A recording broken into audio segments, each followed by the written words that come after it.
welcome back to Interesting Sam, and welcome back to my third episode of my Cooking with Sam series. Previous two episodes, which weren't going to be Cooking with Sam episodes, were back in April and August of 2017, when I made the exact same thing of cherry cupcakes. Well, in fact, in August I didn't make cherry cupcakes, but let's get straight to the point. Today, we're going to be making, what's his name? Oh, Noel, from the Radford family. Recipe of the potato bake, and the first step of it is we have to peel some potatoes, and then we get on to the second step later on today. Right, let's get peeling some potatoes. I've already done one, and there's the peelings in there, so let's get straight into it. So in fact, I'm going to time lapse it. Right, let's get started. Potatoes here,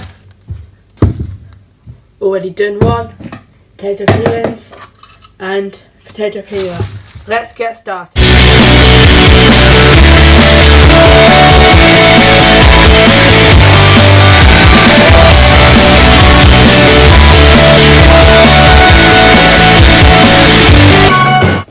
Next up, I've already chopped up the potatoes, and now I'm going to peel this red onion, and I'm going to chop up the red onion right now.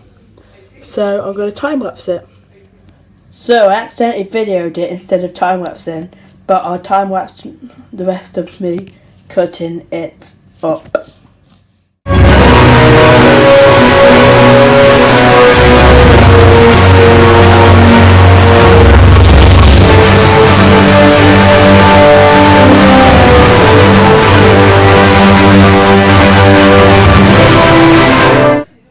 So far, this is what the potato bake looks like.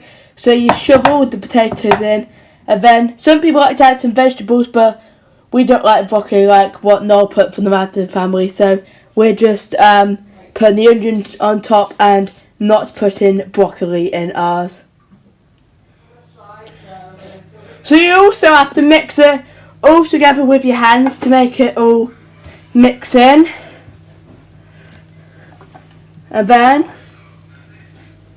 you add the double cream on top, and you probably wondered, strange with Chad, but that's how you turn it into a bake. You add the double cream on top, the whole thing will be fine. Right, you probably can't tell, but I've now put the potato bake in the oven. So once you've actually put all the cream and stuff on and put your stock cube in, you now put the tin foil on it and place it in the oven for, depending on what the size of your family you're feeding.